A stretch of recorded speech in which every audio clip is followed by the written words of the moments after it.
Hello everyone, today we are back again with another video, and today's video's topic is switch case. In this video, we will explain the theory part of the switch case. We will see the difference between if-else ladder and switch case, and then in the next video we will be programming few examples to understand the switch case very efficiently.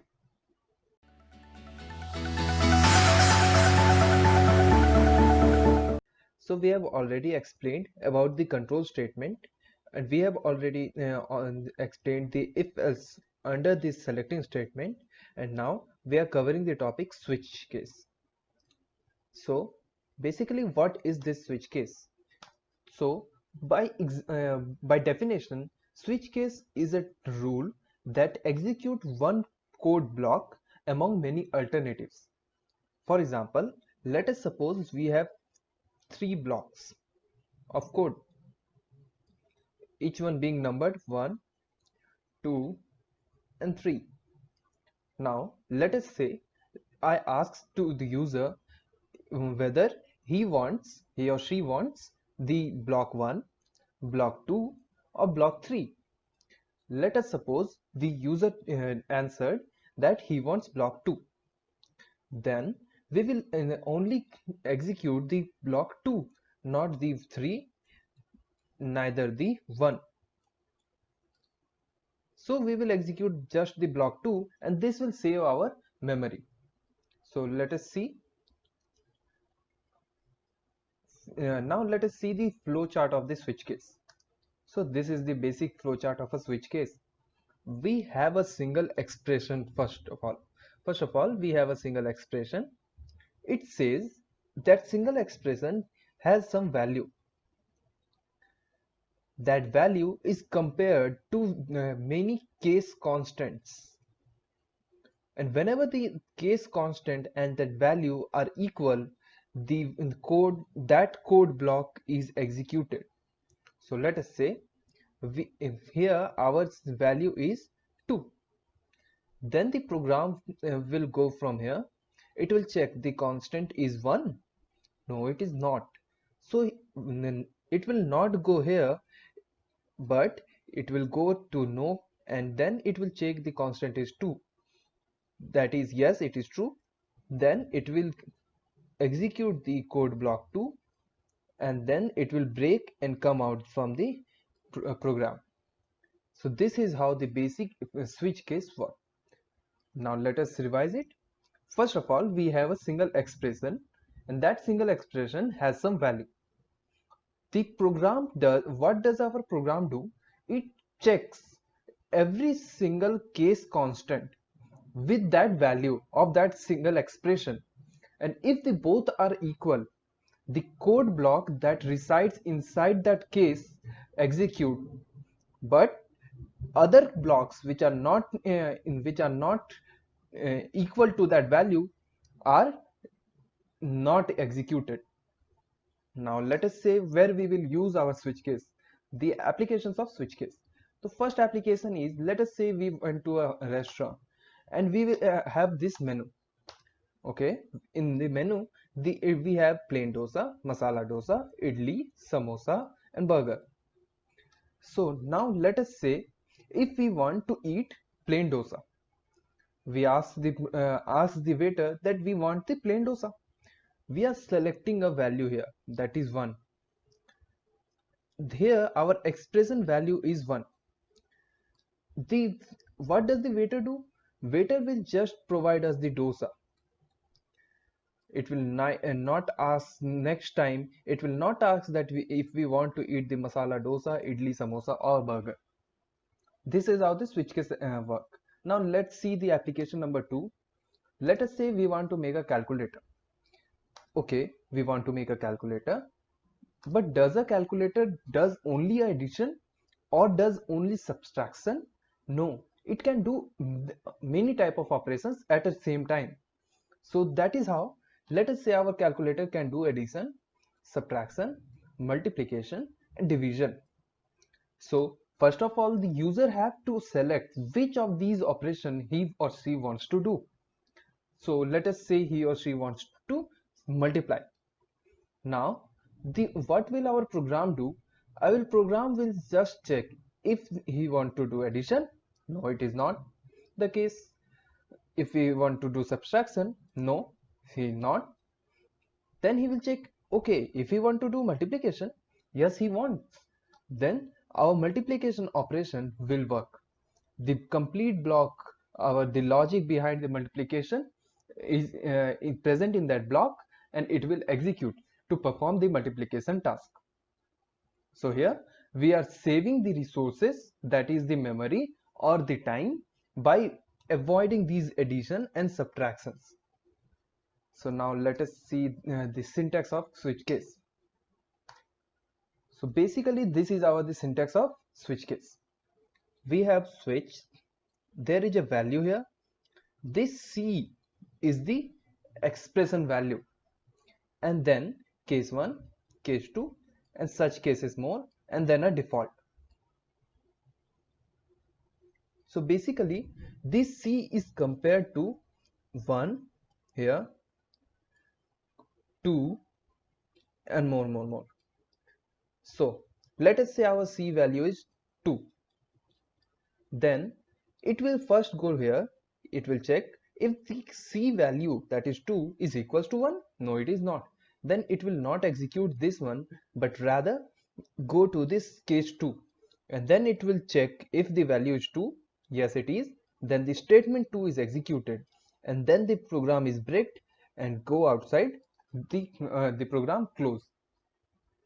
So now let's see a example, a proper example with program. Let us say we want to make a program or a calculator which can do only addition and a subtraction. Now this is our program. First of all, we have taken an input C. Here we have entered a number and scanf C, that is an integer type. Here the user will give the input as 1 or 2. If the now here switch C, that is the expression value is C here. Now let us say we want to do subtraction. The user gave the input as 2. Now the program will check that if the value of C is 1 or not. Is it 1? No, it is not. So the logic of addition is skipped, and then the case 2 is checked. Is it the value of C is 2? Yes, it is. So the logic of subtraction is performed, and moreover all the programs are skipped. So now let's just move to VS Code and understand the basic difference of a C switch case and C if-else ladder. Both the rules or way can perform the same task, but the basic difference is that switch case is much more efficient and much more user friendly to use. Let us see in our VS Code. So here we are back again to VS Code, and we have made two program files here, program5.c and program6.c. Here in program5.c we will make if-else ladder to perform the menu driven program. We will just make a calculator which will perform subtraction, addition, and multiplication. Now let's see. We will just print first of all we will just print our menu, that is 1 for addition, \n, then the line will change, and then it will write, okay, sorry for here, 1 here. Now 2 for subtraction, \n,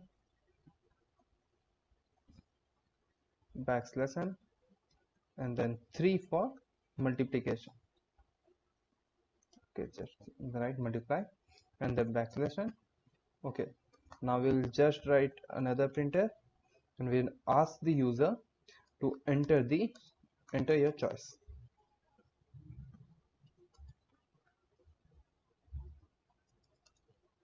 Now user wants to give the input, so we will use scanf to take that input, and we are using %d and a variable C as input. Okay, we have not declared the C, so first of all we will declare it. Yeah. So here what is happening, we have, this is our menu and we are getting a input here. Now let us first do the if else ladder, that is if c equals equals 1, then we have to okay, first of all and then we have to also take two inputs, a and b, a comma b, and then we will ask a and the value of a and b. These are the values in which the operation will occur. Enter the value of a and b, scanf ampersand d, ampersand a, and then second scanf ampersand, oh, sorry, here, here, tada, tada, b here. Now okay, oh so yeah, yeah, we are done here. Now if c is equals to 1, then we have to print sum equals to ampersand d, a plus b.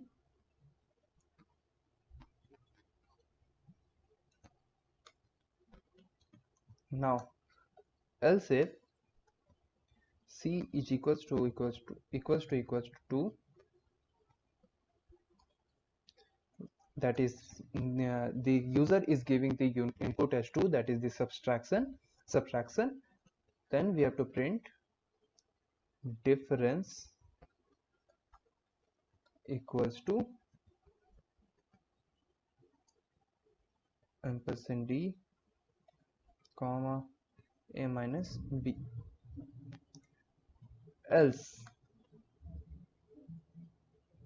what we have to do, we have to multiply printf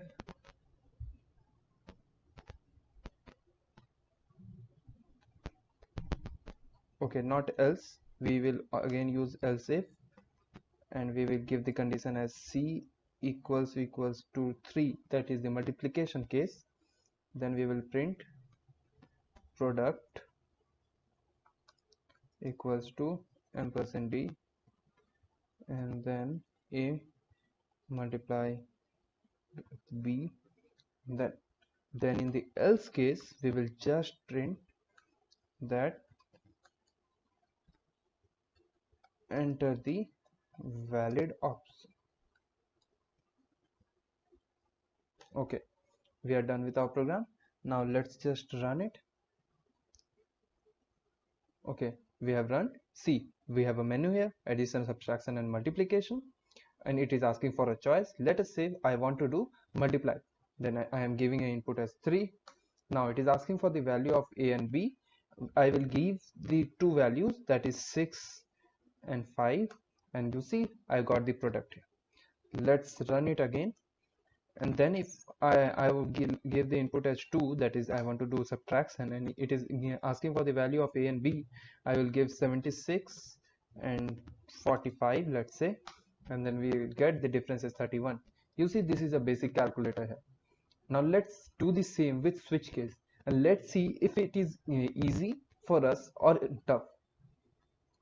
Okay, in our program we are back in our program C, in our program 6.c. we will just copy here all these things. Okay, here we have not done anything. We have taken the input of our choice, that is the addition, subtraction or multiplication, and also we have taken the input for the value that in which we have to, the operation has to be done. Now we will just switch. Okay, you see, switch expression. In the expression we will just write C here.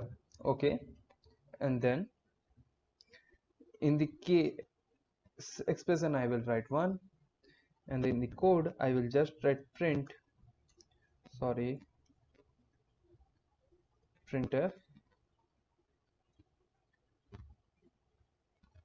sum d here and then a plus b, and then it will break again. Case 2, printf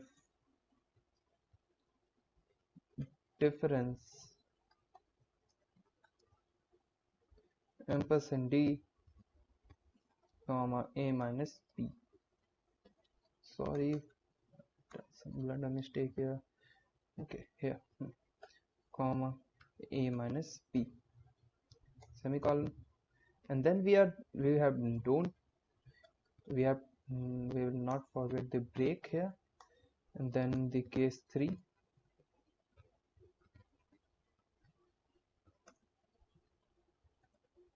printf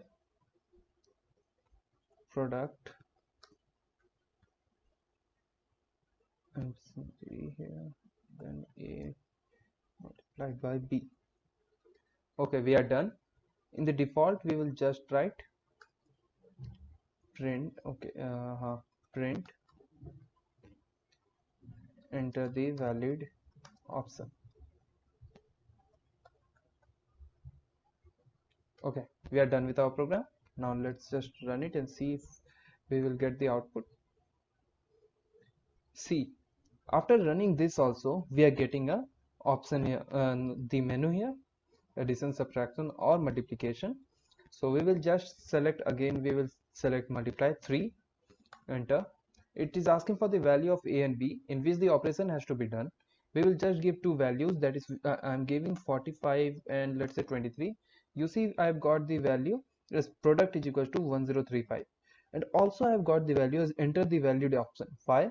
Because this default value is always executed no matter what.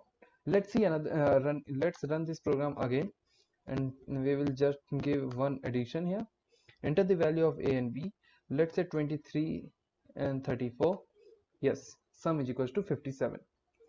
Okay, you see in our previous example, that is in the multiplication case, we have got this one.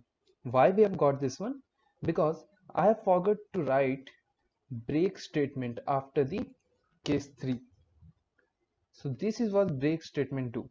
It will break the, after execution of the case block, it will break the program from here and the program will end here, there.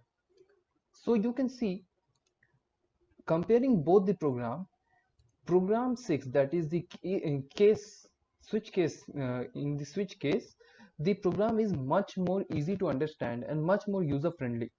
This is why we use switch case. Switch case are basically most of the time used for the menu driven programs. The menu driven programs are much more efficient way of executing a program. Now let's just wrap this theory video. We will provide few examples in our tomorrow's video, and we will have a practice session, and we will discuss the switch case in much more thoroughly.